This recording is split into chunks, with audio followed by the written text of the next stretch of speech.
There's no time spent talking about anything else at all. For us, it's going to be, or for you guys, it's going to be a 2-minute delay. 2-minute delay, buddies. Wonderful. All right, they're going to be picnicking in chat. That's fine, though. It's still paused. Nobody even cares. It's fine. There you go. Yeah, I mean, you missed maybe 3 seconds of pause time, guys. So, in advance, I'm telling you, it's not worth getting your panties in a bunch. It's okay. Absolutely. Well, what are you looking at as far as these lanes go? Is there anything that you'd be really concerned about for either team? I mean, Skywrath Mage Kunk, that's a pretty scary roaming support combo if they wanted to make that happen, or even just trying to mess with that offlane Faceless Void.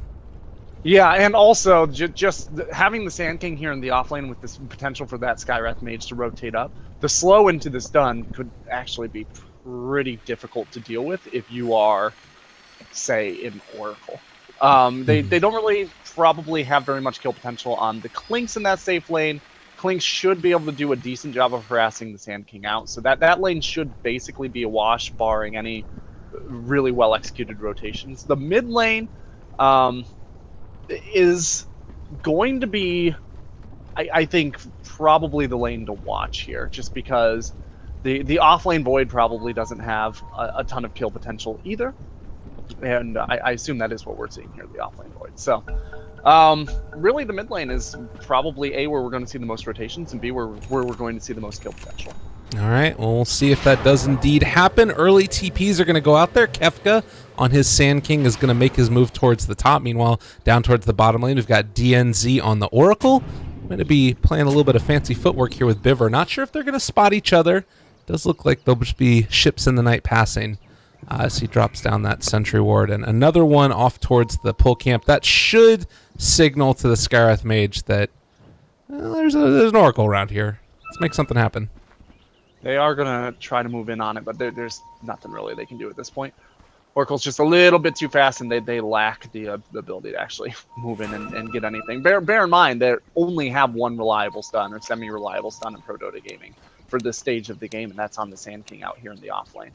You know what? They actually didn't invest in any sentries on the side of Prodota Gaming, so they're just completely gone now. Oh, wait, never mind. There it is. I'm silly. He ends up picking one up from the courier, and obviously when you see the Oracle move down that direction, you've got an idea that they blocked your camp. So they get that one with one D ward, and nice little start there for a Prodota in that safe lane. Yeah, that lack of vision is also going to be very difficult for the Faceless Void to deal with. Obviously, he does have an escape here with the Time Walk, but it's not the best escape to have if you don't have any vision. If you do end up being forced to use it and then get wrapped around during the cooldown, he is quite vulnerable at that juncture. Meant to have this. Oh my goodness, and we're getting ready to head into this mid lane matchup. For now, at least, it's going to be Cole playing on the OD up against the TA from the side of Pinvinchik. Oh god, I'm so bad at names. I love you so much, TA, though. It's just one of those things. The Cyrillic names, they cause a little bit of issues. What do you think about this matchup here, though? I mean, OD is traditionally known as a lane winner. Is that the case against a TA? It's difficult for him to deal with the TA in that he doesn't have any damage over time, right, to deal with the refraction. So while I don't think TA is likely to on her own, I'm going to interrupt because up top, they're already moving on to Wog. Oh my god, he's in a little bit of trouble, has Burning Spears. Isn't going to be able to be brought down, though, and now Emperor trying to make something happen against Mr. Ketch, but actually catch the torn. Oh, Fairy Fire's still alive. He does go down. Come with me on his Kunkka, making it happen. They do manage to pick him off in return, though, as the Astral Spirit went out that direction. Kefka now also going to get caught by that Fortune's End. Are they going to be able to find this? Oh, Emperor does a lot of damage. He is going to have any damage out from the Caustic, though, by the Sand King. So they take two in response, but certainly not the way you want to start that. Yeah, you don't want to give up Wagamama there, and they probably could have gotten a kill there even without Wagamama turning back into that fight. It was just a little bit of hubris coming out of him, and especially considering Come With Me, signature Kunkka, Kefka's signature Sand King, you want to play this a little bit careful. As I said at the beginning of the laning phase, there's really no good reason for Wagamama to be in the kill zone in this lane. Like, he has the survivability, and he did get away from that, and just turned back into it. And this is a really cool build here by the Kunkka. If you think about the way that you know, the Chinese team, particularly Lanham, was playing this previously. They would have like an Oracle or a Crystal Maiden that they would pair with a Kunkka, so you could have those easy setups for the Torrent, and then they would build back into Tidebringer points. That way you get that maximum amount of damage up, which is really solid because it turns you into this fourth core ostensibly. And now they kind of have a similar thing where the Burrow Strike is always going to be an easy setup for the Torrent. Yeah, and it's one of these things that you probably should know coming in against Prodota Gaming, that something like this is going to be their go-to strategy. But with a defensive tri-lane, they honestly should be able to handle it, right? They do have the Oracle to heal up damage in between, which means that they have to... Prodota, in order to get a kill in this lane, pretty much has to burst the entire health bar of an opponent down, which, although they do have a decent amount of control in this lane, they don't necessarily have enough burst to really reliably do that. Oh, lordy. Of course, the Oracle has no escape, so this is going to be fun. Game is hard. That's a rough one. And again, you get into these little situations. You try and move over there to contest the rune. Prodota right there, one step ahead of them, ready to go. It's worth noting that this is the first instance of what's going on up top. Look at that harass at Wagamama. Oh god. He should be able to get away, but he just lost half of his health bar to come with me without Kefka nearby. You know, he's sitting at about level 3. Kefka's level 4. Kunkka here is, equivalent level to Wagamama. They really need to get control of this lane. This is a rough one. And it's sort of indicative of how they want to play it, that they just keep on spamming out the waves. Tidebringer continuing to be pressed. This is going to go down to a 4-second cooldown with 85 bonus damage, and I don't know how you stand up against that if you're level up. It just feels like it's a very strong dual lane coming out of Prodota, and they've actually found the Oracle might be able to get him here. If they get the Burrow Strike, he's probably going to go down. Instead, turn on to Wagamama. There's the Torrent follow-up. Isn't going to catch it, though. That was really close and good reaction to go to the south as opposed to going up north. Yeah, a little slow from Come With Me. It seemed like the two of them on Prodota did not necessarily agree on which target was worth going after. That's pretty much a guaranteed kill on the Oracle. It's a riskier kill to try and move on Wagamama. Now Kefka is probably going to get a kill, but also go down. Now Waga just running away. Actually, Kefka surviving? I don't know if they can go for this. Oh man, yeah, it's a scary one. Time is money. Yeah, I mean, they had the Astral Spirit to scout that out. It was off cooldown, at least by the time he was TPing away, but Emperor is so low, and obviously Waga getting very low here as well, having a lot of trouble. He is keeping up sort of in last hits. I mean, he's about 6 behind the Luna, who is his lane equivalent, but he is basically trading even with the Sand King, which is not ideal to be trading with your opponent's offlane. And it's worth noting, again, I was about to talk about this, but again, it just keeps on being action wherever we're looking. This is a lineup from Level Up that does not have a ton of competitive experience. Waga, who hasn't played in a long time competitively, is the second most experienced player on this team, if I'm not mistaken. And then you've got Pone, who's the most experienced, who's playing on Team Bad English for a while. But a lot of these other guys, I mean, I was looking at it, and I think that it was like the ET here, he's only played on like a pub stack that went through the open qualifiers in Europe with MDL, and that's like his most experience in competitive Dota. So, it's a lot of a learning curve, but we'll have to see how that ends up playing out over the next little bit of this game here. Yeah, I was talking to a friend of mine before casting this match. He was asking, who are we casting? And I mentioned that we were casting Wagamama's stack, and we kind of talked about how Wagamama is a really successful pub player. He's a really successful player in general. Like, his technical skill is quite good, but he just doesn't necessarily have the experience or the practice playing at a professional level where the skill is increasingly team-based rather than individual mechanical-based, right? Like Dota 1, or around the era of TI1, the team that was technically the most skilled. There's going to be a death on the Oracle up top. Lordy, turning back around. Nice little sandstorm there. No detection this time around. They pop the dust, gonna chase him down. Oh, Lordy, this is a huge problem. Yeah. They kill off the Clinks, and that's what you're talking about right there. That's that teammates, the communication, working as a unit, and they just do it. Prodota Gaming have been playing together for a long time. Colin's gonna get taught by the Torrent. No way to stop it. They're running circles around him. That was beautiful teamwork from these two. Like, it just, they split in opposite directions, the burrow strike into the torrent to get Kefka away. And this is one of those reasons why you ban the Sand King out right away.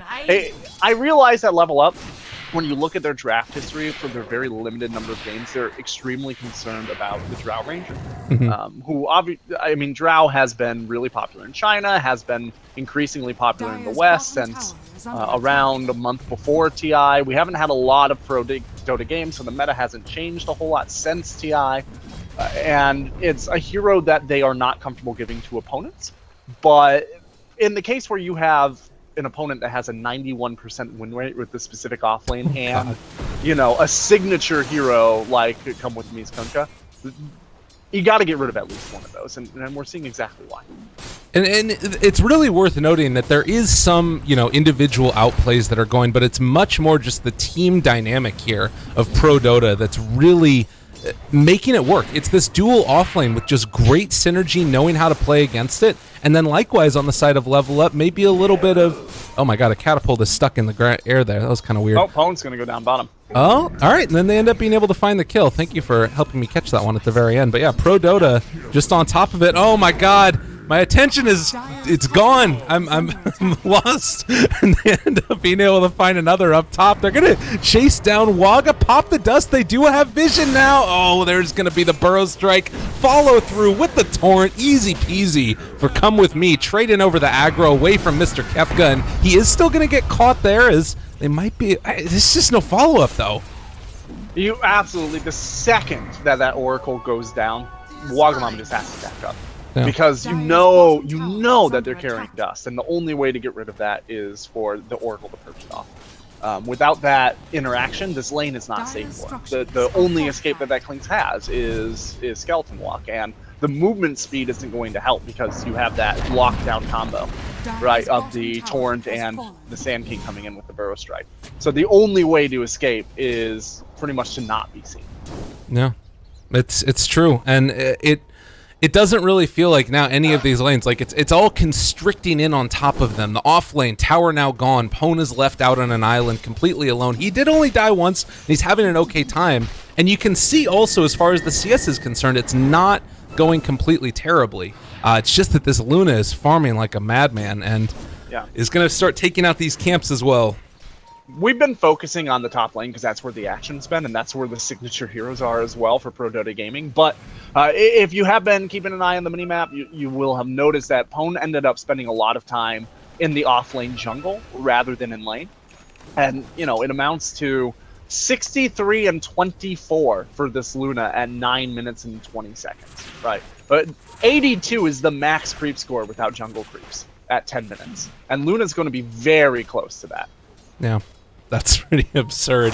Doing what they need to do. It's not all is lost. Again, we've been talking about, you know, the problems in the laning stage. That's what Sand King does. That's what Kefka was, you know, picked on this hero to do. And very much so, once you start turning it back around, ultis maybe come online, you can start fighting around ET and Faceless Void. They just need to sort of, and the other thing is Klinks has that natural steroid in the death pack, which allows him to hit a little bit harder. So what's the point where they start trying to turn these fights around and actually maybe go in 5 or in 3-man ganks or something like that?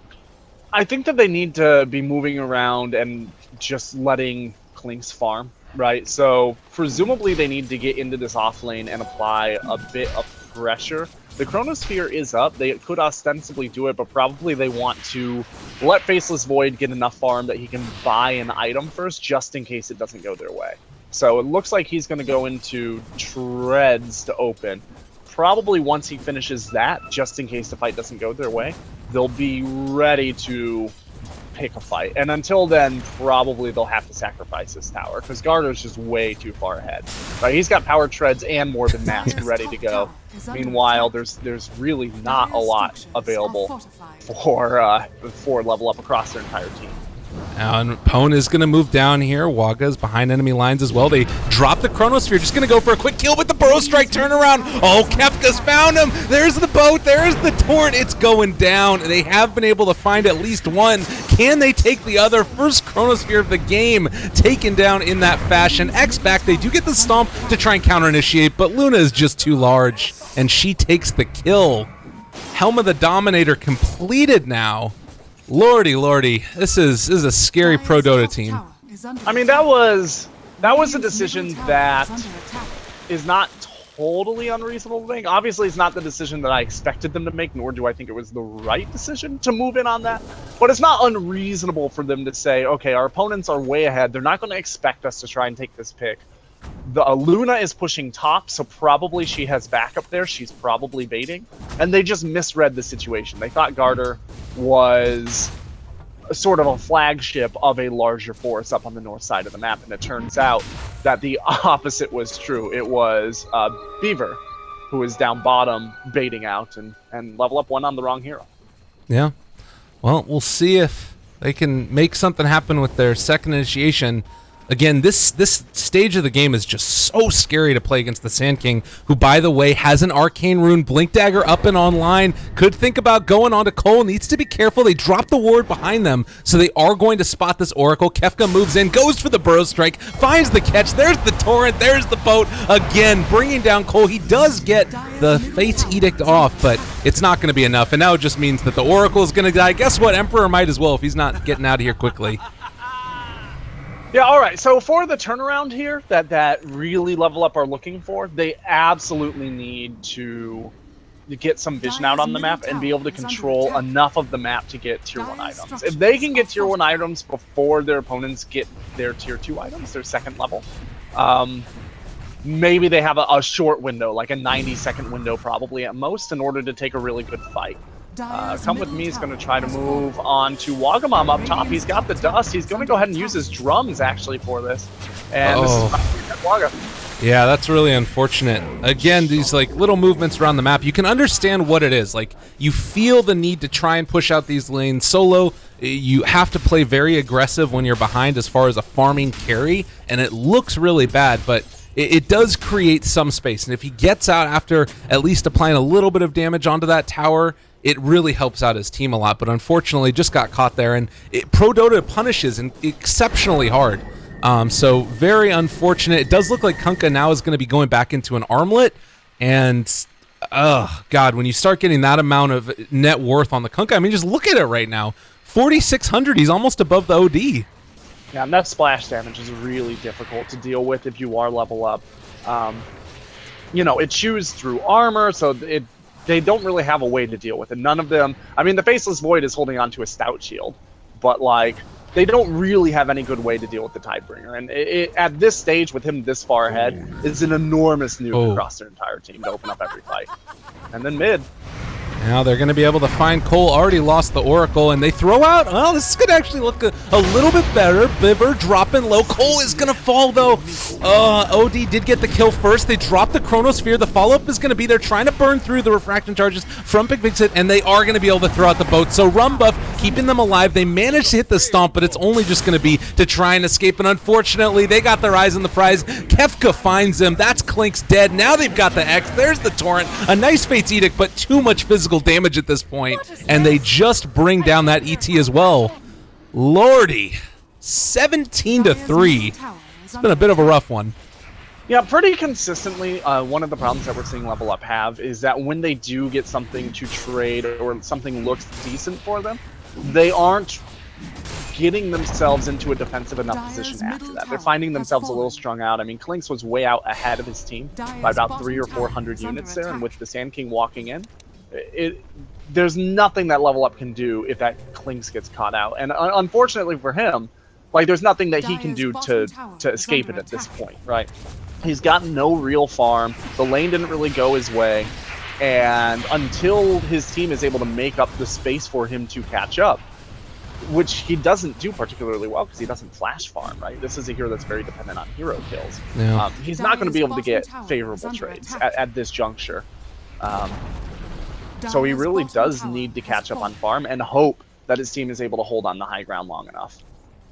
And again, there could be some confusions about this. Like, all of these players on Level Up, they're incredibly high-skilled players. I mean, you take a look at them individually, as we've talked about. Cole, you've seen him in a lot of high-level games. Waga, obviously. Pone played on Team Bad English for a long time, but you can sort of feel the not so much like bad individual play, but lack of synergy. That's what it really comes down to, I feel like, in this game. Whereas Prodota Gaming, they've been playing together for a while, some of these guys. Maybe a little bit of an amalgamation of talent from a lot of different teams, but individually they've played a lot. And now Kefka is going to be able to find another kill up top. Well, all right, maybe not. Stomp turns it back around, and it looks like the Clinks is going to get out this time. Oh, no, Caustic! Oh, oh, that hurts. All right, well, it was close. And, you know, he would have gotten away there if the Veil of Discord hadn't been purchased, but Sand King's got Blink Dagger and Veil of Discord put together at sub 17 minutes, right? Like, Level Up have just fallen pretty far behind. And to add on to what you were saying about the team synergy and individual player skill, part of the transition period for really, really skilled pub players who try to get into the competitive scene or semi-competitive players who try to get to that competitive level where they're really starting to, you know, take games against good opponents. Oh dear. That is such a good play right there. Kefka, like, he comes in, he breaks the smoke. He's going to end up jumping. They do catch him with the stomp. Now they're jump forward. Chronosphere only catches the Sand King. It was so close to finding Come With Me. But again, that little movement right there, they realized the only place they could come from is in the, you know, the bottom through the jungle, had vision up along the top, and they break the smoke gank. Yeah.